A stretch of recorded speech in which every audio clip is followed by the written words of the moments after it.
क्या आप यूपीआई से पेमेंट करते हो? क्या या यूपीआई से आप पेमेंट रिसीव करते हो? Friends, let us today study what is the transaction monetary limit of UPI transaction in the income tax for the income tax return filing। Video को अंत तक जरूर देखिए और वीडियो को जरूर लाइक करिए। एज पर एनपीसीआई के तहत यूपीआई लिमिट है 1 लाख पर डे। 1 लाख का ट्रांजेक्शन आप पर डे कर सकते हो, but in case of education institution और हॉस्पिटल्स तब आप 5 लाख रुपए का ट्रांजेक्शन करते हो। ये है एनपीसीआई की लिमिट और यूपीआई को गवर्न करती है आरबीआई। इनकम टैक्स में ऐसा कोई डायरेक्ट प्रोविजन नहीं है, कोई डायरेक्ट संविधान नहीं है जो यूपीआई को गवर्न करती है, बट इनडायरेक्टली यूपीआई ट्रांजैक्शन को इनकम टैक्स अथॉरिटीज बहुत ज़्यादा नज़र रखती है इस प्रकार से। Friends, as we all know 2,50,000 is the income limit, जहाँ तक हमें इनकम टैक्स रिटर्न फाइल करने की ज़रूरत नहीं है। But friends, even though our income is below 2,50,000 but there are certain transaction. हम यूपीआई ट्रांजेक्शन्स अगर बताएं, बहुत सारे ट्रांजेक्शन ऐसे होते हैं जिनके लिमिट अगर पार हो जाए तो आपको इनकम टैक्स रिटर्न फाइल करने की ज़रूरत पड़ती है। Firstly, for example, if you receive 50,000 through UPI, आपने अपने फ्रेंड से 50,000 रुपया अपने बैंक अकाउंट में यूपीआई के तहत ले लिया और आपने 49,000 यूपीआई के तहत उस अकाउंट से दूसरे अकाउंट में ट्रांसफ़र कर दिया, तो आप सोचोगे कि मेरी ट्रांजैक्शन लिमिट मॉनेटरी लिमिट के नीचे है। But since you are receiving 50,000 और आपने 49,000 ट्रांसफ़र किया तो 1,000 रुपया आपका इनकम कंसिडर्ड होगा। और इसी तरीके से if the aggregate income exceeds 2,50,000 in 1 financial year, अगर एक साल में अगर आपका इसी तरीके से 2.5 लाख से ऊपर एक्सीड हो जाता है तो आपके लिए इनकम टैक्स रिटर्न फाइल करना मैंडेटरी हो जाता है। इवन दो 5 लाख तक ओल्ड रेजिम में टैक्स फ्री है और 7 लाख तक न्यू रेजिम में आपका कोई टैक्स नहीं होगा। सेकेंडली, आप अगर अपने सेविंग्स अकाउंट में आपके ड्यूरिंग द ईयर, एक साल पूरे फाइनेंशियल ईयर में 50 लाख या 50 लाख से ज़्यादा डिपॉजिट्स होते हैं through any mode, then also आपकी income tax return filing mandate हो जाती है। And in case of current account the limit is 1 crore.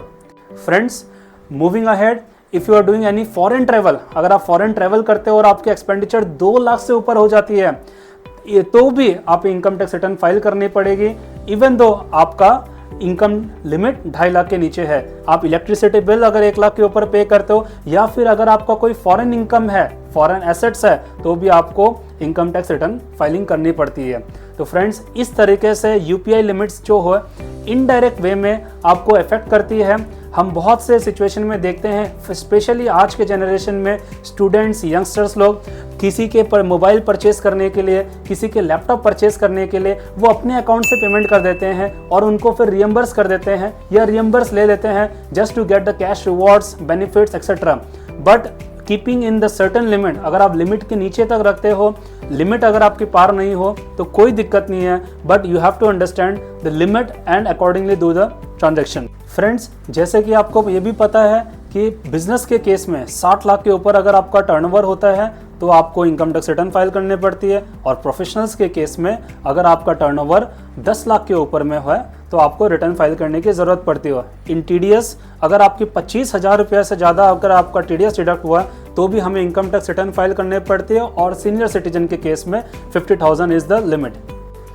Friends, अगर गिफ्ट के थ्रू भी अगर आप यूपीआई ट्रांजैक्शन करते हो, आप देखते हो आज के डेट में बहुत सारे हाई सेलिब्रिटी वेडिंग्स होती है जहां पर यूपीआई के थ्रू गिफ्ट्स दिया जाता है, वाउचर्स दिया जाता है, रिवॉर्ड्स दिया जाता है, तो गिफ्ट की taxability as per income tax यहाँ लागू हो जाती है। एंड इनडायरेक्ट वे में आपकी यूपीआई ट्रांजैक्शन आपको मैंडेट करता है कि आप इनकम टैक्स रिटर्न भी फाइल करो। Friends, once again I would like to say that income tax return filing is very much important। हमें जाने ना अनजाने में हमें पता नहीं चलता है कि हम यूपीआई ट्रांजैक्शंस कुछ ज़्यादा लिमिट के ऊपर अगर कर लेते हैं तो हमें इनकम टैक्स रिटर्न फाइल करने की ज़रूरत पड़ती है। हम देखते हैं कि हमारी सोच ये बनती है कि हमने ट्रांजैक्शन कर ली, बट इनकम टैक्स डिपार्टमेंट को कैसे पता चलेगा। But friends, through your PAN card and Aadhaar card, all the transactions, all the high value transaction are in the eyes of the income tax department. उन अथॉरिटीज़ के नज़र में आपके हाई वैल्यू ट्रांजैक्शन है बिकॉज आपके पैन कार्ड की details उनके पास में है, एंड आप जितने भी ट्रांजैक्शन करते हो साल भर में वो सारी इंफॉर्मेशन उनके पास में है। And they have the power to bring the records for last 8 years।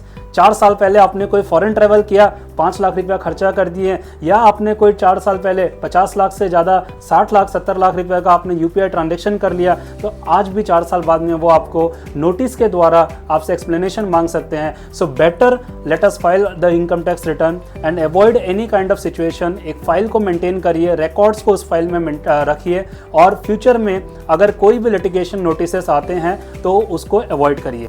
जिस तरीके से इनकम टैक्स एक्ट में यूपीआई गवर्न नहीं होते हैं, वैसे ही जीएसटी एक्ट में भी यूपीआई को गवर्न डायरेक्टली नहीं करते हैं, बट इनडायरेक्टली अगर 40 लाख के ऊपर में इन केस ऑफ गुड्स अगर आप यूपीआई ट्रांजैक्शन हो गया या ट्रांजैक्शन हो आपका एनी अदर मीन से भी हो गया, तो आपको जीएसटी रजिस्ट्रेशन मैंडेट हो जाता है। You have to take the GST registration, and in case of services the limit comes to 20 lakh rupees. So indirectly आपको जीएसटी एक्ट में डायरेक्टली जीएसटी एक्ट में कवर नहीं करते हुए भी इनडायरेक्टली जीएसटी में भी आपका इम्प्लीकेशन आता है। सो फ्रेंड्स, मैं ये नहीं बोलूँगा कि यूपीआई ट्रांजैक्शन मत करिए, बट केयरफुली एक लिमिट में करिए और दायरे में करिए। जिस तरीके से हम देखते हैं यंगस्टर लोग एक पान दुकान में भी जाकर एक यूपीआई ट्रांजैक्शन कर लेते हैं, छोटे ट्रांजैक्शन, बट उनको ये पता नहीं चलता साल के अंत में कि वो छोटी अमाउंट जो उन्होंने फ्रेंड्स के द्वारा ली, या उन्होंने एक छोटे वेंडर शॉप में, वेजिटेबल शॉप में काम किया है, यूज़ किया है, अगर वो लिमिट पार हो गए तो वो हमारी एक अलार्म बेल है कि हमें इनकम टैक्स रिटर्न फाइल करनी चाहिए। So please use your UPI transaction safely, wisely, but within the income tax and GST limit. Thank you. Stay tuned for more updates.